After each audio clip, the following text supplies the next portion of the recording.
Hello guys, আজকে চলে এলাম সুর ফিল্মি ক্রিয়েশনে নতুন একটা ধামাকাদার আপডেট নিয়ে সেটা হলো দেব শুভশ্রী ধূমকেতুর একটা বিগেস্ট আপডেট। যে আপডেটটা শুনলে আপনারা ছিটকে যাবে যা আনন্দ প্লাসে বেরিয়েছে। সেই আপডেটটা নিয়ে কিছু বলবো। সে ব্যবসার ধারা বদলাবে ধূমকেতু। জিজ্ঞাসা শুনুন। মুক্তির আগে মোটা অঙ্কের ছবির সত্ত্ব বিক্রি। বাংলা সিনেমার ব্যবসায় কি পরিবর্তন আনবে দেব শুভশ্রীর ছবি? জিজ্ঞাসা শুনুন। হিন্দি বড় ছবি মুক্তির আগে ডিস্ট্রিবিউটাররা সেটির সত্ত্ব কিনে নেন। সাধারণত ছবির মেরিটের ওপর নির্ভর করে কোন ছবি কত টাকা বিনিয়োগ করবে ডিস্ট্রিবিউটাররা। নির্দিষ্ট ছবির কাহিনী ও প্রযোজক, পরিচালক, অভিনেতার আগে ছবির সাফল্য ইত্যাদি বিষয়ের ওপর নির্ভর করে সেই সত্যের অঙ্ক। ফলে মুক্তির আগেই প্রযোজক কিছুটা রিটার্ন নিশ্চিত করে ফেলে। তারপরে রয়েছে বক্স অফিসের লাভ। বাংলা ছবিতে এবার এই মডেল অনুসরণ করা হচ্ছে। হিন্দিতে যে মডেল করা হয়, মানে মুক্তির আগেই তারা সিনেমার রাইটসটা বিক্রি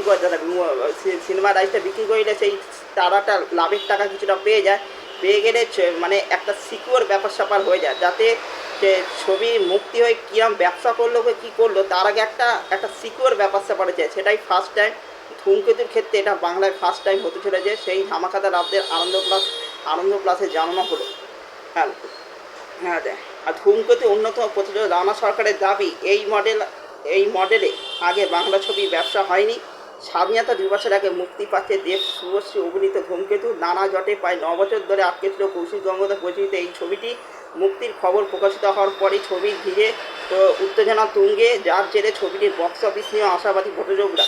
এই ছবির ডিস্ট্রিবিউশনের দায়িত্বে রয়েছেন শতদীপ শাহ। বিষয়টি ব্যাখ্যা করে বললেন তিনি, রিলিজের আগে মোটা অঙ্কের বিনিময়ে ধূমকেতু রাইট কিনে নেওয়া হয়েছে। এই পদ্ধতি আগে বাংলা ছবিতে অনুসরণ করা হয়নি।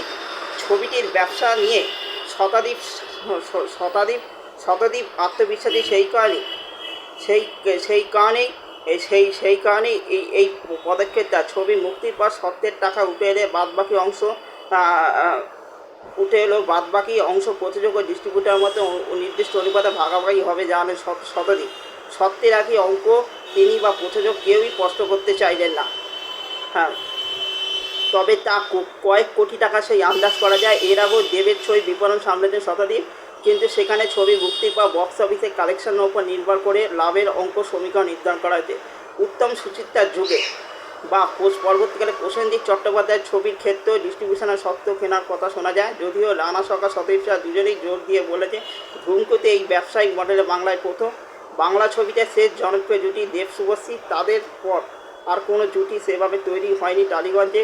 ছবির টিজার ইতিমধ্যেই নানা জানে। ছবি মুক্তির কয়েক সপ্তাহ আগেই তিনি অগ্রিম বুকিং চালু করে দেবেন। দেব শুভশ্রীর ভক্তরা অনেকদিন ধরে এই ছবিটির জন্য অপেক্ষা করছেন, আর এখন তার বক্স অফিসে কতটা ছাপ পড়ে সেটাই দেখা। মানে দারুণ ব্যাপার। আর মানে বাংলা ছবিতে কয়েক সপ্তাহ আগে যে অ্যাডভান্স বুকিং খুলে দেয় না, কিন্তু এইটা খুলে দিচ্ছে রানা সরকার। মানে এটা দারুণ ব্যাপার। অগ্রিম বুকিং খুলে দেওয়া হচ্ছে, মানে যে হলে অ্যাডভান্স বুকিং খুলে যাচ্ছে। মানে এটা তিনি বলতে দেব শুভশ্রীর যে ক্রেজ লাস্ট টাইম, মানে অনেক দিন পর যে আসে সেইটা তিনি দেখতে চাইছেন। আর মনে হচ্ছে দারুণ কিছু হতে চলেছে, ধামাকাদার আপডেট, মানে দারুণ কিছু হতে চলেছে। বাংলা ছবির ক্ষেত্রে একটা নতুন একটা যুগ তৈরি হতে চলেছে, এটা মনে হচ্ছে আমার।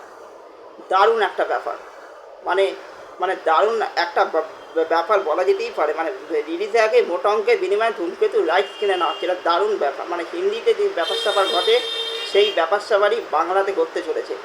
দেবদাই এইসব জিনিসপত্র করে, মানে বাংলায় নতুনত্ব কোনো কিছু করার ক্ষেত্রে দেবদাই নতুনত্ব করার চেষ্টা দেবদাই করে, সেইটা থেকে টলিউডের বাদবাকিরা শেখে, যেটা প্রমোশনীয় সব কিছুর ব্যাপারে।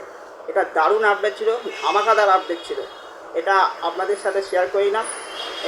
এটা আমি আমার নতুন চ্যানেল সুর ফিল্মি ক্রিয়েশনে এই ভিডিওটা বানালাম।